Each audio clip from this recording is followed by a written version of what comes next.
আজকে শাশুড়ি মায়ের আবদারে বানাতে চলে এসেছি পাস্তা। তো আজকের ভিডিওতে সেটাই থাকছে তোমাদের জন্য। দেখো কদিন ধরে সেরকমভাবে আমি কোনো ভিডিও শেয়ার করতে পারছি না, কেন কি ভিডিও করার কোনো কিছু আমি খুঁজেই পাচ্ছি না। তো হ্যালো এভরিওয়ান, সবাইকে জানাই গুড ইভিনিং। তোমরা সবাই কেমন আছো? আশা করছি খুব ভালো আছো। তো আজকে ইভিনিং স্ন্যাক্স বা সন্ধ্যের টিফিন বলতে আমাদের এই পাস্তাই আজকে খাওয়া হবে। তো আগে বলে রাখি, শাশুড়ি মায়ের আবদার কেন বললাম, কেন কি তোমাদের দাদাভাই প্রায়ই এসব বাজার থেকে কিনে আনে, পাস্তা বলো চাউমিন বলো, কিন্তু মা সেরকমভাবে খায়ও না, পছন্দও করে না। হয়তো বাইরের জিনিস সেরকমভাবে টেস্ট লাগে না, কিন্তু আজকে বাবা বাজার যাওয়ার আগে মায়ের আবদার যে পাস্তা নিয়ে আসবে, আজকে পাস্তা বানানো হবে সন্ধ্যাবেলা, তাই টিফিন করা হবে। তো সেটা শুনে তো বাবাও অবাক, আমিও অবাক, যে হঠাৎ করে কেন পাস্তা। হতেই পারে, দেখো মানুষের তো সবসময় সমস্ত কিছু ভালো লাগে না, আর মা আবদার করেছে আমি বানিয়ে দেবো না সেরকমটা তো নয়। তো দেখো আমরা কিন্তু সেরকম গুরুতর ব্যাপার নিয়ে তেমন একটা মাতামাতি করি না, ছোটো ছোটো ব্যাপার নিয়ে আমরা খুব খুশি।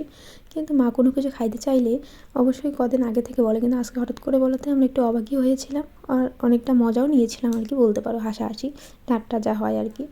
তো যাই হোক, পাস্তা সেরকম নর্মাল ব্যাপার, তো আমরা সবাই বানাতে পারো। আমি সেরকমভাবে কোনো কিছু মানে বলছি না তোমাদেরকে, পেঁয়াজ লঙ্কা যা যা দিয়েছি সেসব তোমরা দেখতেই পারলে। তো সেইভাবেই নর্মালি আমি পাস্তাটাকে বানিয়েছি, আর খেতে কিন্তু এর স্বাদ হয়েছে দুর্দান্ত। দেখো বাইরের সেই তেল মশলা দেওয়ার থেকে ঘরে মানে তেল মশলা কম দিয়ে কম মশলায় বানানো খাবার খেতে কিন্তু দুর্দান্ত টেস্টি লাগে।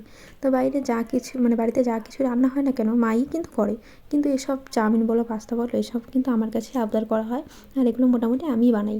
দেখো তোমার সাথে কথা বলতে বলতে আমার পাস্তা বানানো কমপ্লিট, কালারটা ঠিক যেরকম এসেছে তো সেরকমই মানে খেতেও দুর্দান্ত টেস্ট হয়েছে। আর বাবুর জন্য এদিকে আমি এক্সট্রা বানিয়েছিলাম আগেই লঙ্কা ছাড়া, তো সেটাই আর ভিডিও স্কিপ নেওয়া হয় না। তো আজকের মতো টাটা।